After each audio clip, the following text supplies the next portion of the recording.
Om, bentar Om. Oke, Mas Bina. Ayo Rena.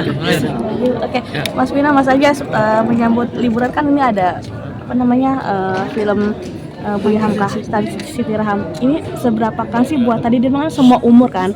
Maksudnya masuk anak-anak, masuk ke remaja segala macam itu gimana sih mungkin? Gimana sorry? Ini kan Buya Hamka sama Siti Raham kan maksudnya masuk ke semua umur kan? Bagaimana memasukkan unsur ini kepada anak-anak mungkin pelajaran segala macamnya kayak. Pelajaran yang bisa diambil dari Jadi anak-anak. sebetulnya kita kemarin sudah nonton di beberapa kota gitu, dan ada beberapa yang saya hadir memang penontonnya juga memang ada dari kalangan anak-anak juga dan apa namanya sampai orang yang berusia lanjut gitu. Memang ketika memang film ini semua umur tapi tetap buat anak-anak perlu pendampingan gitu. Karena ada part-part yang memang bisa diterima dengan mudah oleh anak-anak, tapi ada juga part yang mungkin perlu penjelasan dari orang tuanya. Dan bagaimana pesan-pesan yang dalam film ini bisa masuk ke anak-anak, yang pertama adalah tentang sejarah. Belajar sejarah lewat film itu lebih enak sebetulnya dibanding lewat buku, karena sekarang kan anak-anak disuruh baca apa namanya sebentar-sebentar lihat handphone, lihat apa gitu. Ini ada satu media yang mempermudah mereka gitu, walaupun buku jangan sampai ditinggalkan. Itu yang pertama, belajar sejarah lewat film, lewat tontonan. Terus yang kedua, bagaimana orang tua bisa memperlihatkan bahwa ini loh akhlak yang baik gitu loh, akhlak yang baik dari tokoh-tokoh bangsa kita, dari tokoh Soekarno, tokoh Buya Hamka, buat teman-teman yang perempuan juga ada tokoh Siti Raham, anak-anak beliau yang sangat menghormati orang tuanya, yang sangat patuh sama orang tuanya, mendukung perjuangan orang tuanya dikala hidupnya ekonominya sulit maupun ketika mereka berkeadaan gitu, berkepunyaan gitu. Jadi hal ini bisa masuk ke generasi-generasi yang mungkin belum tahu siapa Buya Hamka. Termasuk memperkenalkan ke anak-anak sendiri atau jadi seperti apa ngasih tahu ada film sejarah Buya Hamka ataupun Mas Ajas anaknya juga udah dewasa kan, mungkin gimana tanggapan anak-anak terhadap film bapak-bapaknya ini? Ya kalau dari anak-anak tanggapannya sih mereka happy-happy aja. Ayahnya pada bekerja ya, apalagi dapat sebuah film yang bagus. Pastinya anak-anak sangat happy, sangat bangga.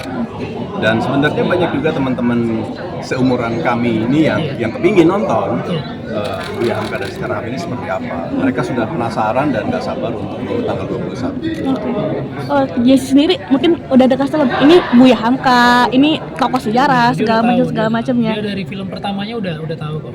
Biasanya kita memang ketika syuting pun beberapa kali dia datang ke lokasi, jadi udah tahu siapa Buya Hamka. Dan saya biasanya kalau mau memerankan tokoh-tokoh penting, biasanya saya suka sharing gitu dengan keluarga atau sama dengan anak. Oh, ini ada film ini, ceritanya kayak gini, ini loh tokoh aslinya, ini kayak gini. Tapi dia sendiri cukup antusias nggak sih sama sosok Buya Hamka dan Siti Raham ini? Antusias, bahkan waktu premier saya undang guru-guru dari sekolahnya, guru-gurunya datang dan yang cukup surprise, guru-gurunya membawa anak-anaknya gitu. Memang suka Buya Hamka, ternyata anak-anak itu bahwa waktu 17-an kemarin saya cosplay jadi Buya Hamka, Om. Oh, oke.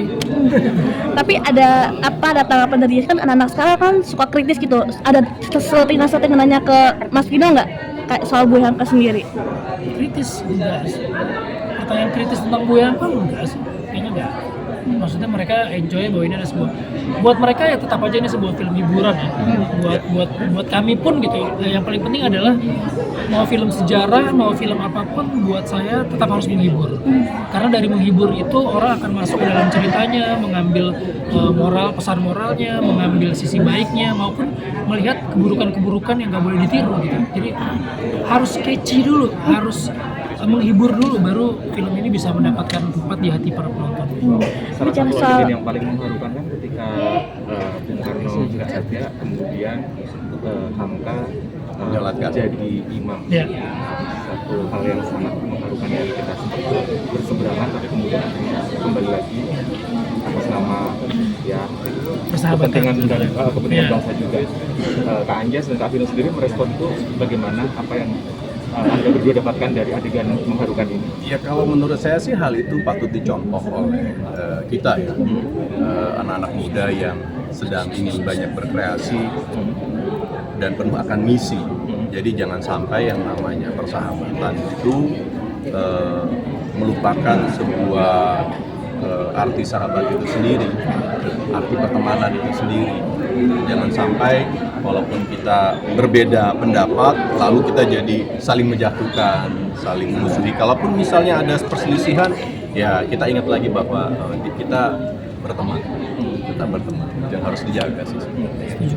Dan tokoh-tokoh bangsa ini kan bukan tokoh-tokoh sembarangan ya, bukan tokoh-tokoh yang tidak mempunyai iman dan ilmu gitu. Mereka berjuang, berjalan dengan caranya sendiri-sendiri, dengan kendaraannya sendiri-sendiri. Tapi tujuannya tetap satu gitu, untuk Indonesia yang lebih baik, untuk Indonesia merdeka.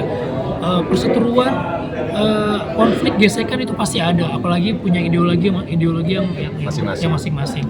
Tapi tetap seorang negarawan, seorang tokoh bangsa itu bisa terlihat dari endingnya tuh di mana gitu. Di antara persaingan mereka, perseteruan mereka, endingnya di mana? Ternyata endingnya tetap untuk Indonesia, tetap persahabatan, untuk tujuan yang jauh lebih besar dibanding untuk kepentingan sendiri. Dan beruntung sekali ini tayang di masa